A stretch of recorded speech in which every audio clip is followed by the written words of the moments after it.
আরে শালিক দাদা, সকাল সকাল এত লাফালাফি করছো কেন? চুপ কর। জাম গাছের ওপরে লাল লাল জাম দেখা গেছে, আগে গেলে বেশি পাবো। আমি তোদের আগেই খবর পেয়েছি। আমি এক লাফে ঝাঁপিয়ে পড়বো জাম গাছের ওপর। তুই লাফাবি? তোর সেই ছোট্ট ডানা দিয়ে? ডানা ছোট হলেও আমি হাওয়ার চেয়ে দ্রুত উড়তে পারি।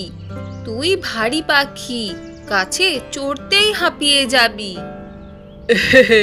ভারী হলে কি হবে? আমার ঠোঁট বড়, এক কামড়ে 4টে জাম উড়িয়ে নেব। বড় ঠোঁট থাকলেই হবে না দাদা, আগে তো গাছে উঠতে হবে। তুই গাছে উঠলে ডাল ভেঙে যাবে না তো? ধুর দুষ্টু, আমি গাছে শক্ত ডালে বসবো, তোর মতো পাতায় পাতায় লাফাবো না আমি। দেখবে, আমি পাতায় লাফিয়ে লাফিয়ে জামগুলো ঝরিয়ে দেব, তারপর তুই মাটিতে কুড়িয়ে খেয়ে যাবি। একদমই না, মাটির জাম খেলে মাটি লেগে যায়, আমি গাছ থেকে সরাসরি খাই।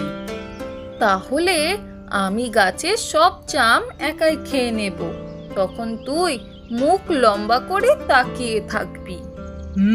তখন আমি কি করব জানিস?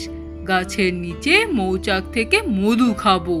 ওহো, তারপর মৌমাছিরা এসে তোর ডানা কামড়াবে। কামড়ালে কি হবে? আমি এক ঝাপটায় মৌমাছিদের উড়িয়ে দেব।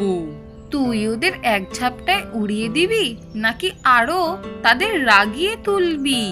এই নিয়ে তুই টেনশন করিস না, চল আগে জাম গাছের দিকে উড়ে যাই।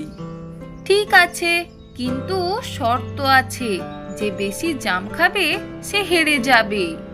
এ আবার কেমন শর্ত? যে বেশি জাম খাবে সে হেরে যাবে?